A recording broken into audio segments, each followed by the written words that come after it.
afternoon and welcome to episode 54 of the Leading IT podcast, hosted by Tom Leyden, CIO at Longview, and myself, Josh Rubens, the CEO at Cloud Solutions Group, which are now called Empyrean.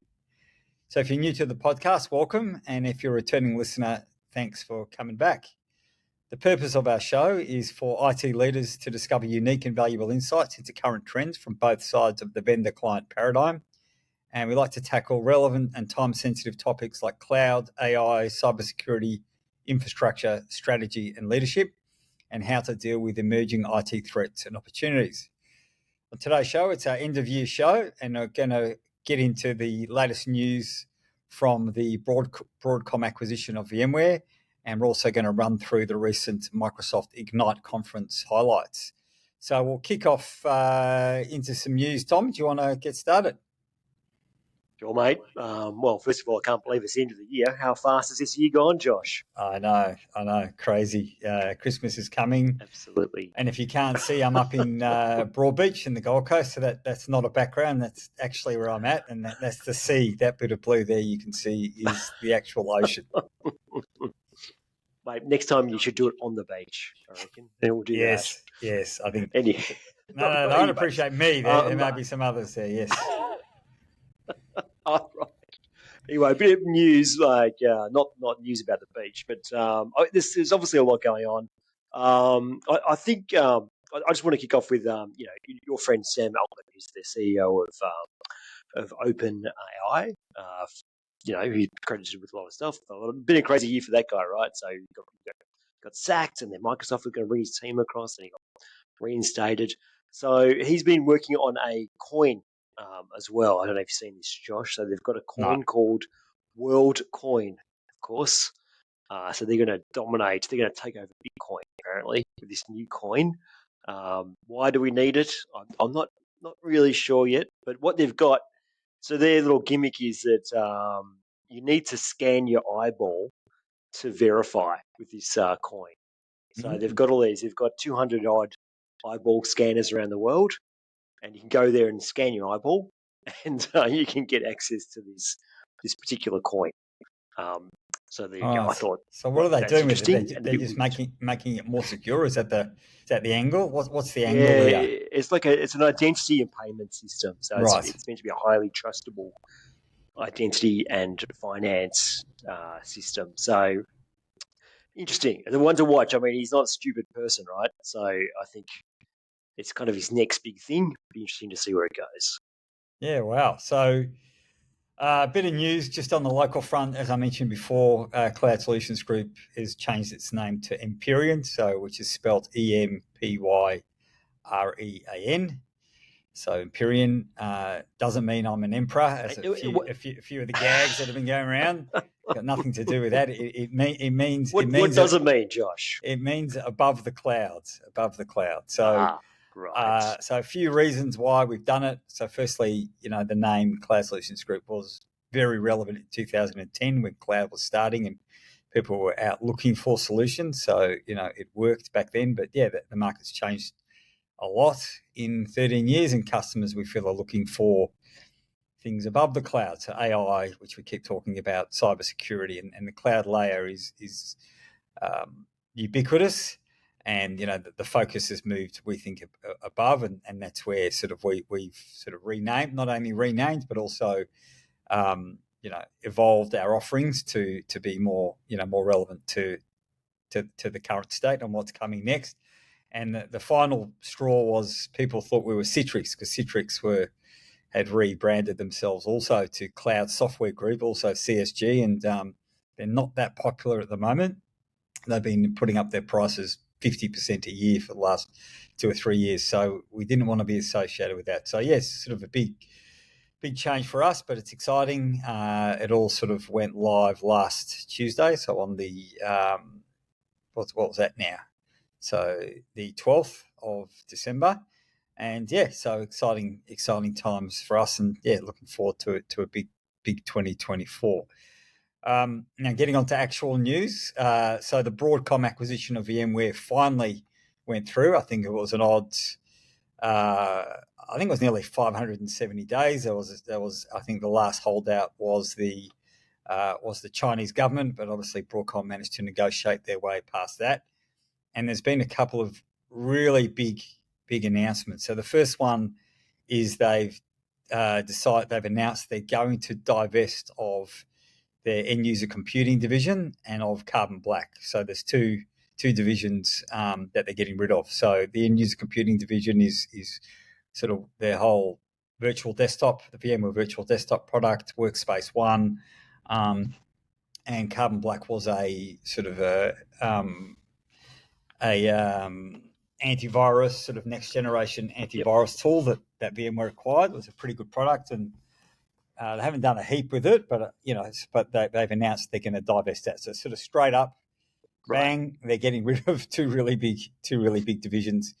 The response to the market has been that they think it's going to be positive for those divisions, so they'll get some focus if they get sold off, and because they've sort of been in the shadow of the hypervisor and the sort of the hybrid cloud products of VMware, and that they could get some focus. So one of the main people have shown interest, particularly in the virtual desktop component, is Citrix.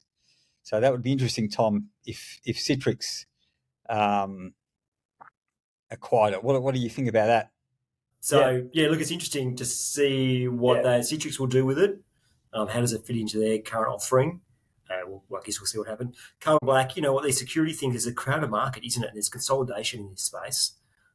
So it'd be interesting to see where they go with that. Is it just because it's consumed by someone else already doing that and swallowed up by one of those big vendors? I reckon that's what would happen, right? I mean, if Citrix buy them, there'll be pretty much a monopoly on VDI, except for the cloud vendor.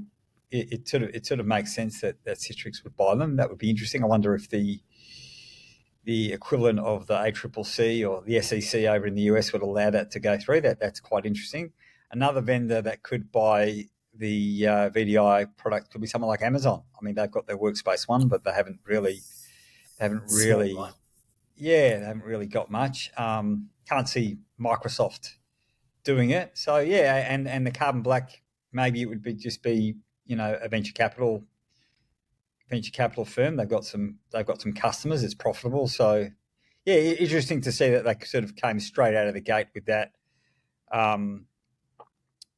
So that was pretty big, and the even bigger news is the licensing change, which came out the other day. So I don't know if you saw this. This was pretty huge. So now there's a bit here to go through, because I know most of the people watching and listening have VMware customers and have licensing.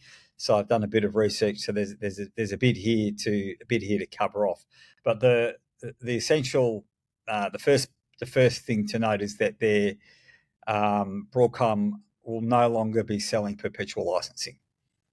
So perpetual licensing is gone.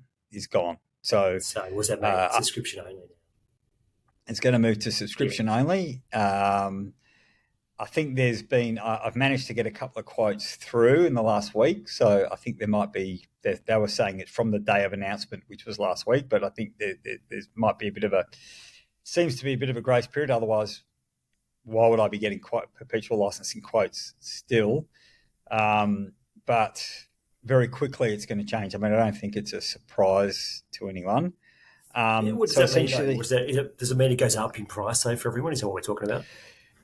Well, it hasn't really. So that was what everyone was scared of, is that everything was going to go up. So they're simplifying the portfolio. So they're going to have basically two major product classifications and a couple of add-ons. So they're going to have really two main products, and then you can buy some add-ons to them. And from a subscription point of view, it means you can either buy an annual subscription or a term subscription. So it will be like I'm going to buy a 3-year subscription, so you get a perpetual license for 3 years, at the end of the 3 years your support will run out. You'll no longer be supported. So, and the other change is they're moving from socket-based licensing to physical core-based licenses. Okay, so if you've got dual, hosts with dual 16-core physical core CPUs, you would be buying 32 licenses of whatever it is, whether it's vSphere, vSAN, whatever it is. So that's also another change. So not virtual cores, they're moving to physical cores. So essentially, when customers' support runs out, they will no longer be able to renew their support. They're going to have to trade in their licenses for these subscription licenses. So they're not going to have to give back the keys, but they're going to have to do a trade in, and they'll get discounts based on, from what I understand, there will be, consideration taken to the existing investment. So they will have to trade in, and they'll no longer be able to renew support on their perpetual licenses. So that's pretty big, Tom. That's pretty huge. If you're running, a VMware environment on-prem, it's a lot. However, the pricing so far I've seen actually looks really good.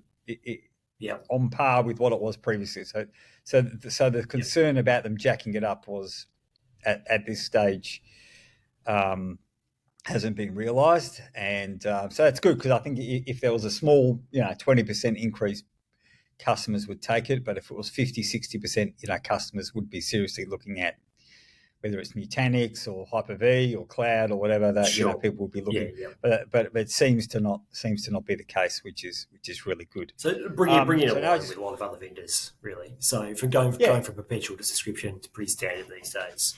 Bit of a headache for IT managers around the world, and explaining that to their CFOs is why this is going on. But just have to suck it up by the sounds of it.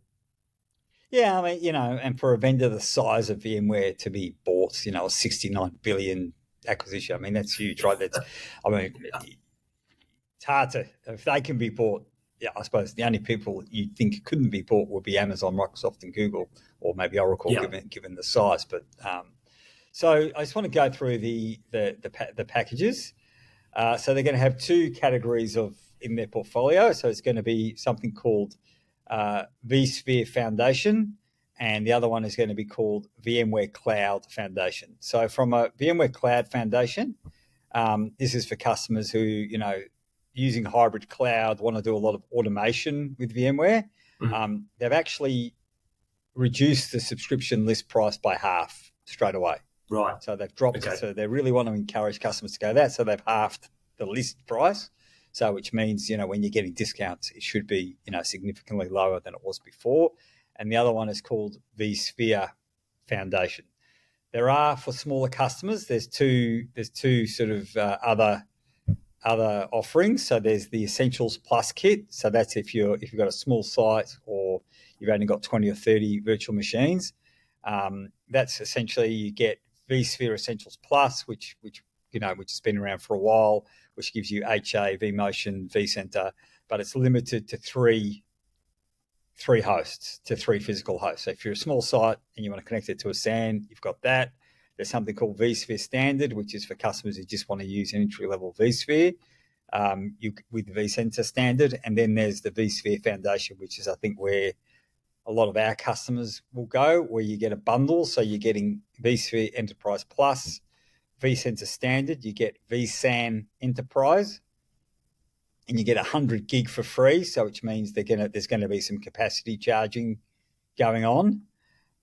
You get the ARIA Suite Standard, which is that vRealize operations and vRealize log management, which is all their automation tools. So they're going to be bundling that into a product called vSphere Foundation, which is where I think most customers are going to go. And I have not seen any pricing for that yet, so I don't know. I had a chat with the VMware rep that I know late last week, and they were saying from what they've seen, it looks good, comparable, if not cheaper. But again, that was not an official source. That was a VMware salesperson. So take it, take it however you like it. And then you can add on to that vSAN Enterprise. You can add on their disaster recovery service. You can add Site Recovery Manager, Tanzu, and there's a bunch of other things that you can add on. And then the other offering was the vCloud Foundation, which includes Enterprise Plus, vSAN Enterprise, ARIA Suite Enterprise, NSX, and a whole bunch of other things there. So they're really pushing customers down those two paths. So that's a really big change. So simplification of products, because a big complaint has been that VMware has had too many products. It's confusing to manage all the licensing. So they're simplifying and they go, right, you can have Yeah, a meal deal. If you don't want a meal deal, well, if you don't want the fries, bad luck. Don't eat them. Essentially, that's it. So so that's. What are your thoughts there, Tom? What does this mean? Does this mean that they're just gonna start to run this thing like a bit of a cash cow? Is it going back into product innovation, or we don't know yet? Well, It's too early to know, but it feels like they're just consolidating and driving money from. Yeah. Well, they're looking to invest more in just those products. So they're really focusing on hybrid cloud workloads. So the message from Hock Tan, who's the CEO, on the investor call was we want VMware to be the place where customers run their hybrid multi-cloud workloads. So they're going to invest in R&D on that, and we're going to get rid of the EUC piece and carbon black, and that's where we're really going to focus. So that could be good. It's a lot. Anyway, there's a lot of information there. If you're a smaller customer, you'd be looking at Essentials Plus or vSphere Standard. If you were not using vSAN, if you were a bit larger, sort of above 20 or 30 virtual machines, and you're using vSAN, like most of our customers, you'd probably be looking at vSphere Foundation with some add-ons. If you want to do NSX with the NSX firewall, you have to buy that as an add-on to vCloud Foundation. So that's a bit of a gotcha. Right. You have to buy vCloud Foundation and get the NSX firewall as an add-on. Yeah. And so that's sort of made. So there was a lot there, and I sort of we don't normally spend that much time, but certainly our customers and a lot of the listeners are definitely big VMware clients. So I thought it was worth time. If any of you have any more questions about it, reach out to me. Happy to have a chat, help, and discuss. And what are you seeing, Josh, in terms of VMware take up? Is it sort of steady as she goes? Are you seeing new customers coming on board with VM or transferring workloads over, or is it more of a sort of historical legacy product? What are you seeing? Yeah, good question. So steady as she goes, definitely, and we've seen a lot of people and definitely encouraged a lot of people to move away from SAN to the vSAN to the hyperconverged. So maybe a simpler, on-prem environment, and then with some of those workloads where it's suitable moving to the public cloud. So hybrid. So not having everything on-prem, but having what works. So that's sort of what we've been encouraging customers to do. Yeah, very good. So, very good. So sorry, that was a long. No, it's good, and I love talking about licensing as well. It's one of my favorite topics. Yes. Sorry, back to you on the news. No, maybe we just jump into the Microsoft world, mate, because there's so much to go through. There is. All right. So Ignite. So it was a little while ago, and the big takeaway I got was, particularly if you watch the Satya Nadella keynote, which was one of many, but it's all AI, even more so, and they're sort of saying Microsoft is the co-pilot company, and they want Copilot to be the new UI to interact with the world and your organization's knowledge, and it will be there to help you act on that knowledge. So that was, the big thing for me. And I think also they said they want to be the world's computer. Pretty simple. We are the world's computer. They sound like some sort of James Bond villain, but that's okay. I get where they're going. They just want to be the computer for everyone all the time, everywhere. That's my takeaway. Wow. The takeaway from that speech was that they are colossal nerds. They love it. They are in their element. Do you reckon? They are, and they're smart, and they're ahead of the game, and they know it. There's nothing. The only thing worse than a nerd is a smug nerd who's right, and is on top, and is kicking ass, and absolutely. And everyone else is following. Absolutely. If anyone said nerds are going to take over the world, they just need to point at that video to say, and this is what I'm talking about. This is where nerds take over the world. This moment. Look at Satya. He is the ultimate nerd, and what a legend. I love it. Yeah, they don't hold back either. They're so happy to just go straight. CEO of the world's biggest bloody company, straight into technical, straight into the detail. Absolutely love it. Fantastic. So the first thing that I announced, which is more of interest than of specific relevance to everyone, is their hardware chip announcements. That so Microsoft is getting into the chip manufacture. So there were into the silicon manufacture. So there was two. There was the Cobalt CPU, so which as I was designed specifically for Azure, will be available for clients next year. So it's based on the ARM architecture. So performance, power efficiency, and cost effectiveness. So that's pretty big. So it's taken on all the big boys, the Intels, and then the other one was the Maya 100, MAIA 100, which is their GPU.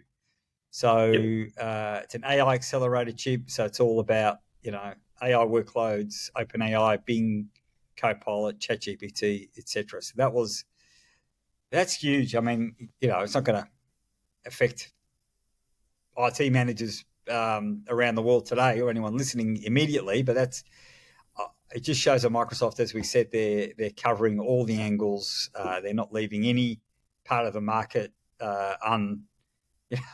unaddressed. They want all the dollars. They don't want some of the dollars. They want all the dollars. So that was. What are your thoughts on that, Tom? Well, I mean, I wasn't even clear who they're selling it to themselves, as far as I could work out. So they're just making the infrastructure to put in their own servers in their own data centers. So I wasn't clear. So do we buy these chips in our next laptops or our next servers? No, it's nothing like that. This is for us to make our AI run even faster. Okay, all right, yes, that's cool. And probably keep NVIDIA honest when they're selling, when they're buying their chips off them, and say, hey guys, we can do this. So otherwise, they're The other one that I liked from the Azure point of view was this Azure Boost. Did you see that one? Yep. So essentially, it's a solution that you can select for certain workloads. So Windows and Linux, there's certain sizes it supports where you need extreme performance. So it'll offload server virtualization processes onto purpose-built hardware and software. So which frees up the CPU resources. So networking, storage, also security, as I mentioned, CPU performance, so ridiculous speed. So things like up to 200 gig per second network bandwidth, IOPS up to 650,000 IOPS. So they're talking about for throughput, for remote storage, local storage up to 17.3 gigabytes per second and 3.8 million IOPS. That's a lot. That's awesome. Wow. That's a big SAN. And also some NIST compliant security. So if you've got something that needs that, it can give you that. Really interesting where there's particular workloads that need that sort of performance, and obviously AI workloads, probably machine learning, come to mind as needing those sorts of things. So I thought that was interesting. Yeah, it is fascinating. And then they invented their own network as well. Not satisfied with just normal network. They can build their own network to be even faster. Yes. There must have been a meeting where, Satya Nadella said, I want to rule the world. I want everything on the pie. Here's the pie. I want something on every single one of them. There was also this comment around, did you see, so they're talking about SLM. So instead of large language models, small language models. Yes, so really good for smaller workloads, maybe local workloads on computers, mobile devices, which can go up to 2.7 billion parameters. That's still a lot. So things like common sense, math reasoning, logical reasoning. So that's interesting that they're moving into that space. So that will be maybe the future of these language models is small and large. So what's depending on the use case. Yeah. So you combine them. So you have your own small ones for your own internal usage, your own company usage, and you combine that with the large ones. And you pay Microsoft for the pleasure of doing so. Yeah. Did you see the Azure AI Studio preview announcement? Yes, I did. Yes. Yeah. Did you want to run through that one, Tom, or do you want me to? Well, it's interesting. So basically, what they're trying to they're making it very easy for everyone to get into AI. So you can start to do this with no or minimal code. You can create your own tests and experiments. My initial thoughts was it was quite basic, but it's obviously going to grow in power. And I think it's available for most people. I think if you've got an Azure subscription of some level, you can download that and get straight into it right now. I think a lot of people have tried to do that with mixed results. I think they just wanted to rush something out, was my personal view. So look, you can do it yourself, and you can. Definitely worth a try, but I think it's more in the experimental space at my point. Yeah, and that's something we've been certainly experimenting with ourselves. So it is a preview, which is, use the market as guinea pigs in inverted commas. So read that. So it's a sort of one-stop shop for building AI solutions. Includes they built in that what they were calling cognitive search, which has been renamed Azure Search. Integrated OneLake and Fabric into it as well. You can extend it to Windows now, so you can work on it from Windows at the edge, so you can work on it locally on your machine. So I thought that's really good. So I think people should be looking at AI Studio, so building your own language models, your own versions of GPT. And the advancements that I saw that were really exciting was this Azure AI Vision. So the new release around things around vision capabilities to analysing images, read text, detect faces, and the stuff around video I thought was, that sort of blew my mind. So the ability to search video. So that's pretty amazing. So it's called efficient video content search. So you'll be able to transform video into a searchable format using LLMs and something called video indexes insights. So you'll be efficient searching, and then so you'll be able to have natural language interaction and search through video as well as text. So that's pretty. It's pretty cool. It's pretty exciting. So they summarize videos. I'd like to see this in action. I'm not sure how good it is. I think they're targeting like meeting videos. I think that's what they've got. The use case is you record your meetings and then it just takes all the notes. So we'll talk about that in the Teams stuff as well. Yeah. So video to text summary. So that looks exciting. And then the AI search, which was previously called Azure Cognitive Search. So it's vector search. So vector search is where instead of just doing keyword search, it converts text into numbers, which large language models are really good at searching, and it's a lot more a lot smarter than just looking at keywords. It looks at a lot more parameters to give you really good logic out of data and documents and images. So that's also all sort of baked into Azure OpenAI to the Azure Studio as well. So that was big. And then the other one was Fabric, which has been around for a while. It's now GA, so it's now in the market. Yeah. So did you have a look at Fabric? Yeah, we're all over it. I think this is the smart thing. So what I think Microsoft recognised, that if you want AI to work in your organisation, you need to get control of your data, and so they're putting a huge effort into making the whole data platform really a lot easier to start to pull together. And if anyone's gone through this exercise of trying to pull together corporate data, they'll know that typically it's a massive mess.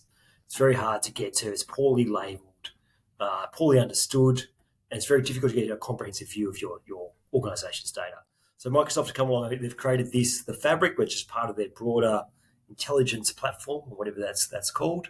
And Fabric creates basically it's Power BI on steroids. So it's a Power BI interface. But then behind that, all your data engineers can actually pull together your data sets and give them meaningful labels and actually make them accessible for your staff. The idea then is once you've got your data under control, you can then start applying AI models on top of your data and then drive some really interesting apps out of that. And I think the AI piece is coming, or it'll be released in the future, but the Fabric piece is available right now. Yeah, so all the Microsoft data products, such as Data Factory or the Synapse offerings, some of the ones we mentioned in the when we talked about the Power Platform conference show, if you want some more detail on that. But what the One Lake sort of sits under the Fabric is the umbrella term, One Lake. And then if you remember, they had the shortcuts, so you could connect to lots of different data sources without actually having to move the data, whether it's in AWS, S3, or other data sources, or Databricks, or Snowflake, or whatever. And so it allows you to have persistent data governance and a single capacity pricing model. So no proprietary login. So it's a single, a single view into all your data, which, as you mentioned, makes it really easy. And they have released something called Fabric Copilot. So what that means is that the users will be able to use natural language to create data flows, data pipelines, generate code, build models, visualize results, integrate with the Azure OpenAI service models. So what I think they're trying to do is say, well, you don't particularly need to be a data scientist now to work with your data. You don't need to spend months. You can now use your Fabric Copilot to do a lot of things for you. So that's Look, it's good. It's good on a marketing blurb. I think in reality, there's a lot of work to make that outcome possible. But I mean, that's what we're trying to achieve, right? Is to make your data accessible to the broader firm. We're really getting behind that. Actually, we're trying to get our data under control and right into that platform, so that we do have a really powerful data asset for the firm. That's the key. So a couple of small ones. vSphere can now be managed by Azure Arc. So if you want to do a hybrid estate, so if you're running Azure on public cloud and vSphere on-prem, you can now use Azure Arc to, as a single point of management for both, sort of overlaying the Azure security governance and management capabilities as a consistent operating platform across your Azure and VMware. Obviously, VMware want you to go the other way and use their stuff to manage, but choose your poison, whatever suits you. And there's a new Defender, so Defender for APIs. So as part of Defender for Cloud, so it'll natively integrate with Azure API management, so you can get visibility into your APIs, how to improve their posture, how to prioritize fixes and detect threats, etc. So Microsoft's continuing to broaden out the Defender offering to be, to compete with, and if not, improve on the other major players, the CrowdStrikes and others in the market. So those were the two small ones. Now the big one was this new SharePoint Premium. Tom, the announcement of yet another new product called SharePoint Premium? Did you see this? And a new licensing regime to support that as well. Yes. So this looks like a AI-driven version of SharePoint. Have you seen it in action, Josh? No, it's been announced and it's cut. So what I think they're doing is, if you recall, they announced this Syntex.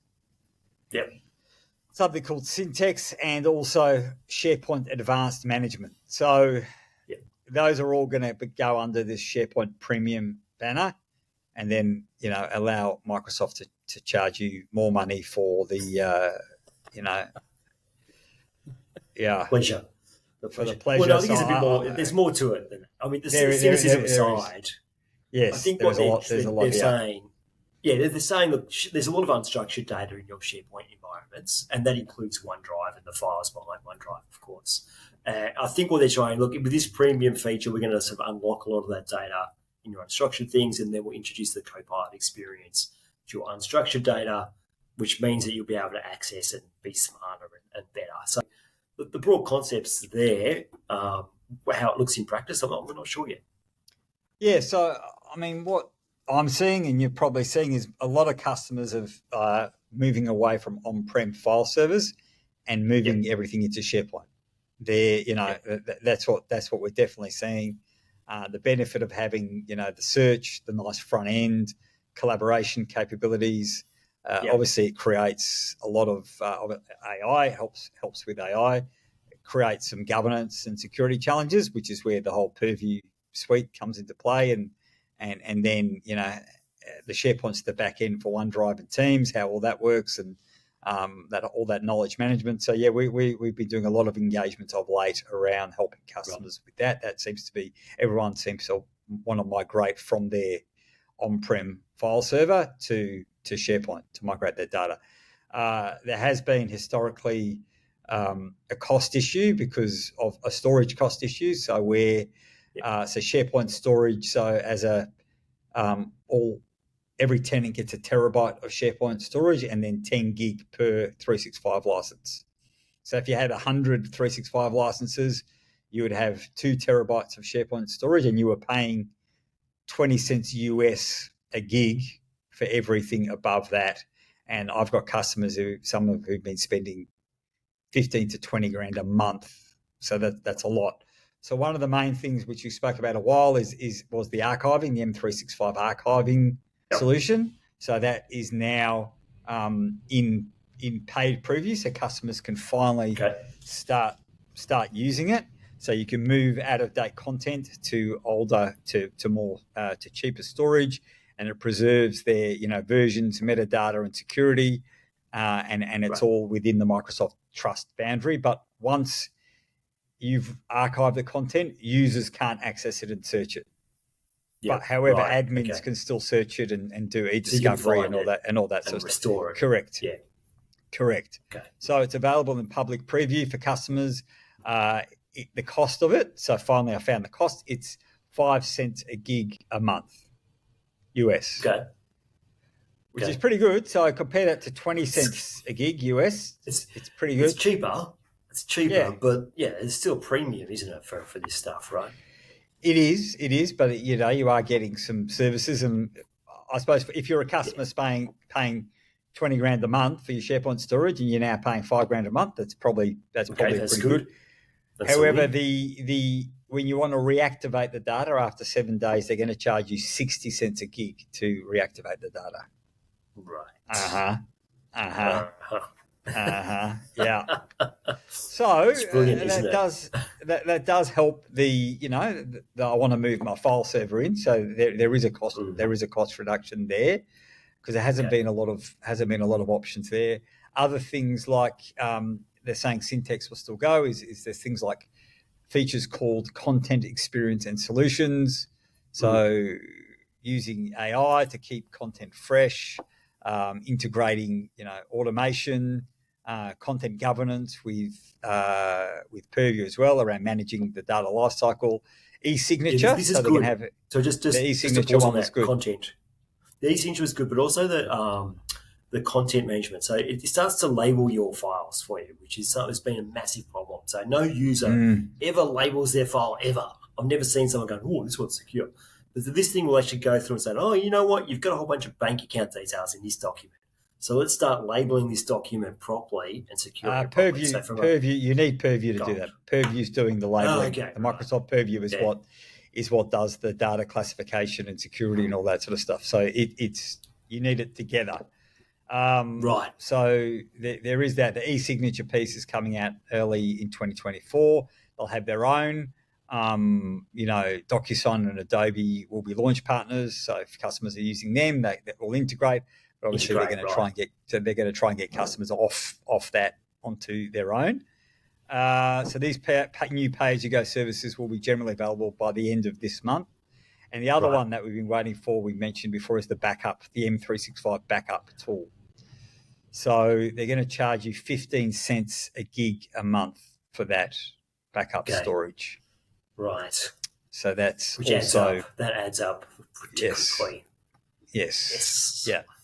So they're not. I don't know anything about what the licensing cost on the M365 backup, that hasn't been mentioned, but the storage cost is there. So I'm not sure if there's going to be an additional licensing cost for it. But knowing Microsoft, I'm assuming based on, I'm not being a skeptic here, but based on past experience, is a likely prediction of the future is there will be a licensing cost for it.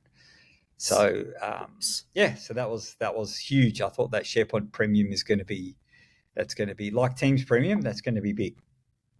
Yeah, it is. And like I said, I'd like to see it in action. I'd like to see what it could do. I mean, the talk's great. It sounds really useful and valuable. But I'd like to see that in action before I commit to it. Do you want to get into the Teams? Do you want to start going through the Teams news, Tom? Have you got that, or I've got it? Teams. Just a few things to point out.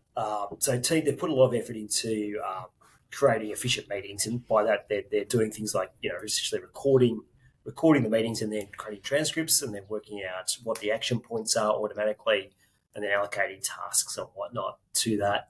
So, yeah, amazing stuff. Again, I'd definitely love to see it in action. But then also they're doing things like measuring how people contribute to teams. And actually there's a bit of work around, okay, who dominates the calls, who's not saying much, and then that sort of feeds back into what they call an adoption dashboard.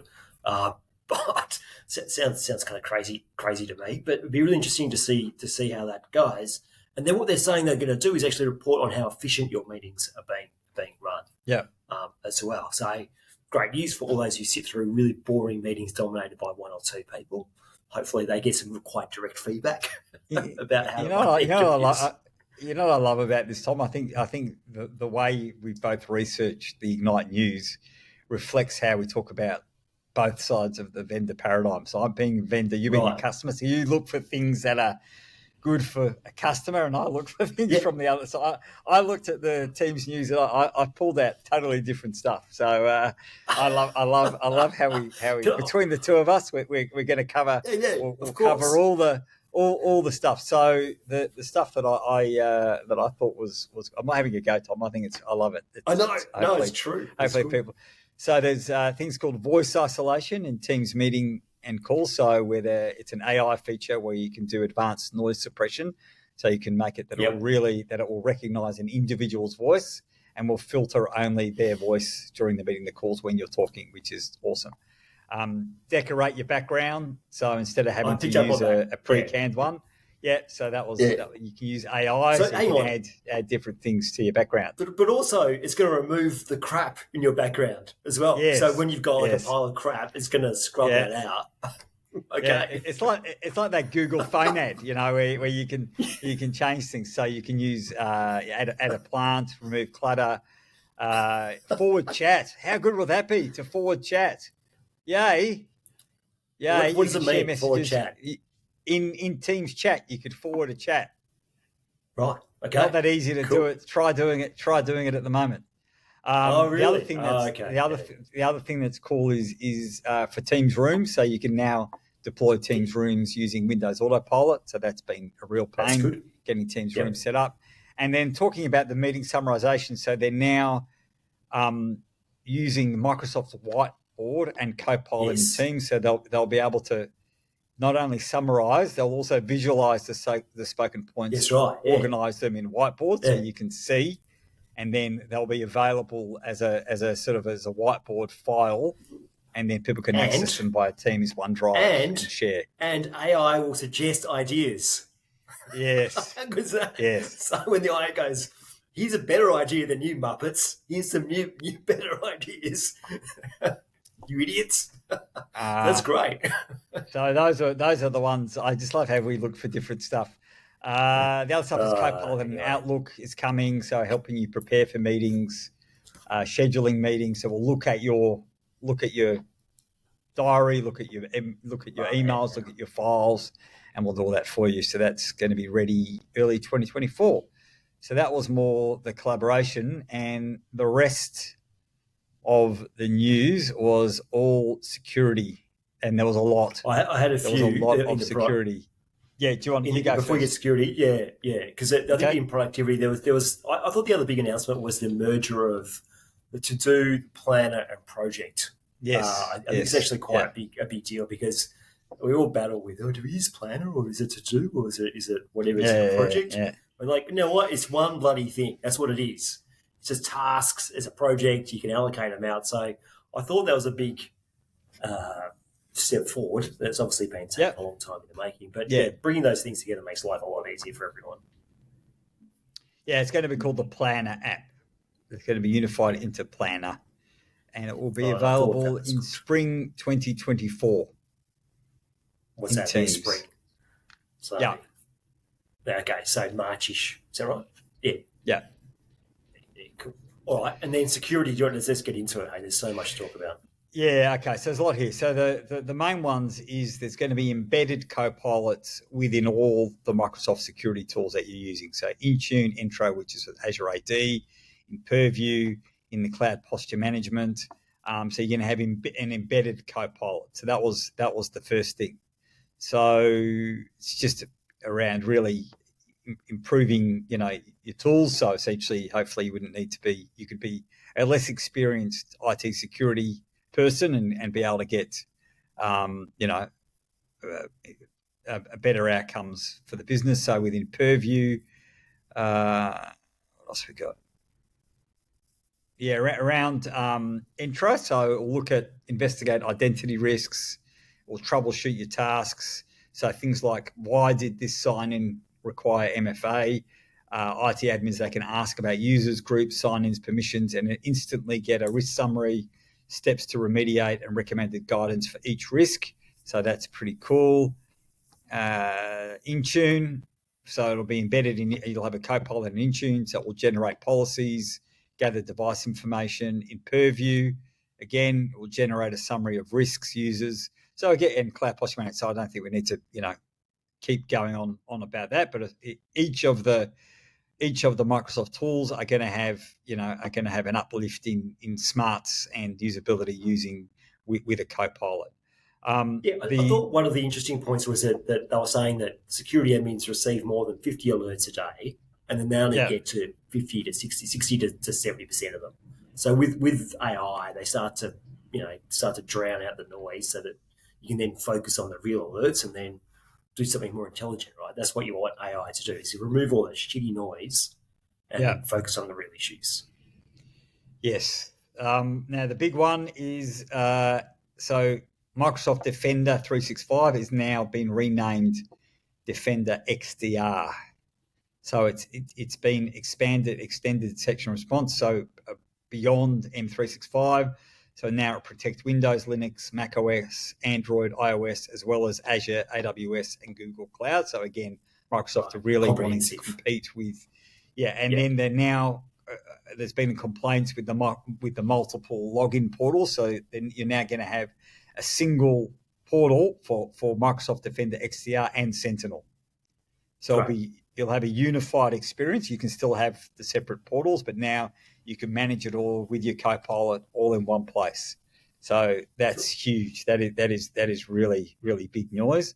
And they've announced this thing called auto deployed decoys. So you can use AI to create these decoys, that decoy identities and roles and assets in your organization that will, you can sort of put out there for, defend attackers to come in, and you can catch them and sort of like chaos monkey for your security environment, basically. So they've got that. And the other big news is now using with Defender and Purview, you could protect your AI applications within an organization. So Purview and Defender for Cloud has gone to market with support for over 400 LLM apps, so straight away, and then Microsoft Purview data loss prevention will be able to prevent data that shouldn't be cut and pasted into prompts, prevent it being shared. So amazing that Microsoft already have got solutions for that in place. So they're really they've sort of made it enterprise ready from the start, which is amazing. Yeah, I think they've had, obviously with language models, they've really thought about the corporate impact of running language models within your environment, right? Because they start to surface a whole bunch of information that maybe you shouldn't have access to or whatever. They've actually applied the security layer in advance of you saying to run your own security language model. So hopefully it works. Hopefully that stops people accessing stuff they should never have seen in the first place. Yeah, so I just drill into that a little bit. So discover data security risks, including sensitive data shared with Copilot, risky use of Copilot. Yep. It will honour your information protection security labels and restrictions and sensitivity labels, which I mentioned earlier. So where you want to automate the labelling of documents using Purview and classifying documents. So if it's got credit card or driver's license, and Purview will prevent that being either put into Copilot or coming out of Copilot. You'll be able to audit it using Purview Audit. You'll be able to run content search using Purview e-discovery and all your managed retention policies and all that sort of stuff. So Purview is huge. All customers with the new PII laws should be looking at Purview very seriously. You get a bit of it with your M365 Business Premium, but if you want the automation to do the automation of labeling, you need to buy the add-on, which is an F5 security and compliance add-on. It's not that expensive, and that will give you, as well as the full Defender XDR and a few other things, that will give you the ability to automate the labeling. Because as you said, users will never classify and label their own documents. Other cool things is around Purview is you can now support SQL, so you can protect and classify data in SQL, so not just in unstructured data, but also structured data. That's really cool because that's always been a gap, and also in other clouds, so not just in the Microsoft, even things in S3.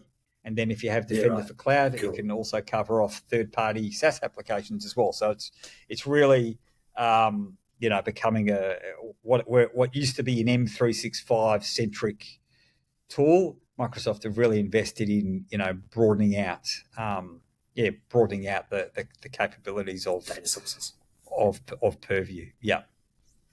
All right. So I've got one last bit left. Over to you. What else have you got? Look, mate, you covered the big things. I think there's some gold in there. There's like, if you read through all the documentation, there's these they've done so much, and then occasionally you read these like kind of crazy things that they're doing as well. Like one I picked up was this next generation business conduct detection. So they'll go through and detect if people are misusing AI or chat or whatever, and then report it. So if you're having an informal discussion with someone and perhaps you're using some fruity language or doing something that's a bit naughty, they'll jump on you. They rate your chat, and then they report it to someone, and then all of a sudden the police will come in and the corporate police will be all over it. So yes, yeah. So they're really it is a bit of a big brothery type thing, isn't it? They're kind of watching everything. They're pulling all your data in, and they're seeing what corporates want with this stuff. Like, do they want to report on this kind of conduct? If they do, they can. Yeah. So the last bit I have, you go. Sorry, Tom. Oh yeah, they've got the Business Continuity Center. I don't know if you saw that as well. Azure Business Continuity Center. So they're trying to get on top of the DR BCP thing, which was traditionally been a massive gap, right? You've always had to do your own thing on top of that. Not ready yet, would be my view of that. Only supports the West Coast US. So that's the only place you can have a business continuity. The rest of the world, we have to wait. We just have to wait. All right, so I've got a couple more sort of security things. So now they've that the Microsoft Security Service Edge. So this is the Zero Trust Network Access Zscaler takeout solution that Microsoft announced. So there's two products here. There's one called Microsoft Entra Internet Access, which is for access from any device to any cloud or internet web-based application. And the other one is called Private Access. So that's where you're accessing on-premises applications, which historically you would use something like a VPN or a virtual desktop tool. So they now have things on the private access side. So this thing called VPN replacement, so that they can now support things like both TCP and UDP, private DNS support. So customers can, seamlessly move to sort of an identity-centric zero trust. So everything's based on identity with conditional access policies, and then you can, basically enforce based on, a bunch of factors around location, profile of device, IP address, all those sorts of things as to what a customer will do, and then multi-factor authentications to all on-premises applications. So that's been a bit of an issue. So where, for a reason why customers were using VPN. So now, so you have a client. So they've got clients now for Windows, Android, Mac OS, and iOS. They've increased the amount of POPs, point to presence, around the world. So again, it's becoming a genuine option against VPN. And then in the internet access, so now, again, this is the Zscaler. So they've got token theft protection, so protecting against man-in-the-middle attacks, a software gateway, there's a whole bunch of features there. So I would really, so if you're using Zscaler, and again, Microsoft want you to to consolidate, and it does make sense to consolidate, I would definitely have a really good look at the Security Service Edge and those two tools. And then there's some updates on the identity side. Microsoft, there's an option to have Microsoft managed conditional access policies, where Microsoft will automatically enroll you into conditional access policies based on your licensing and what you want to do. So you can sort of pass that off to Microsoft. And the other one is certificate-based authentication. So this has been one that has prevented from customers moving to full cloud or cloud-based authentication, is those applications that needed certificate-based authentication. Now Microsoft are offering it, so customers can really start looking at moving, that's sort of almost been the last bastion of on-premises servers. Well, now, people can start really seriously thinking about getting rid of that and moving to full cloud-based authentication, which has a lot of benefits. So that was it. So it's a bit of a long one today, but it is our last one and it's been a little while. So, we want to deliver some value. So Tom, what are we? That's year, 20, 21, 22. Is that 4 years, Tom? 4 years. 4 years. 4 years. Going strong, Josh. Going strong. Yes. No, thank you, Tom. I really appreciate you put up Likewise. with me, and you're a good man. I appreciate it, hopefully. And also thank you out there for sticking with us. Hope you're enjoying it and getting value. And Tom and I are looking forward to 2024. We are, particularly as Imperium, with our new name, some of the new services to help around AI preparation, cybersecurity, power platforms going strong, cloud optimization. So, we're doing lots of stuff. So if you have any questions, comments, want to have a chat around your VMware licensing, or want to have a chat around Purview or any of these things, please reach out to me at my email, jrubens@empyreanit.com.au. So not Cloud Solutions Group. So it's empyreanit.com.au. My Cloud Solutions Group one will still work. I'll still get it. And Tom, wishing you and your family Merry Christmas, good holidays. Everyone out there, hope you have a safe and enjoyable holiday, whatever you celebrate, and a good break. And I think it's been a big grind this year, Tom, you'd agree. It's been a bit of a grindy year for IT. Been a good year. I mean, there's so much going on. I'm looking forward to next year as well. I think, I don't know, there's such a transformative year this year. And I think next year is going to build upon that as well. I think we'll get some more focus on AI and all the data's going on, all the changes going on. And I think that should really refocus a lot of IT departments. So a lot to talk about in the new year. Yeah, Josh, exciting. Recharge. Exciting. Yes. Recharge over the break, and we'll come back bigger and strong. Hey, a big shout out to our special guests as well throughout the year. I think we've had some great guests as well. Yeah. Some really good guests. But I really enjoyed the Mouthguard IoT story. I thought that was just a really innovative example of what's going on, and hopefully we get some more great guests. Yeah, we had Heinrich and David. We had some fantastic guests. So thanks again. Please subscribe to our podcast on iTunes, Spotify, and leave us hopefully a 5-star review so that more people could benefit. And we'll look forward to keeping you up to date in 2024. Thank you very much. Thank you.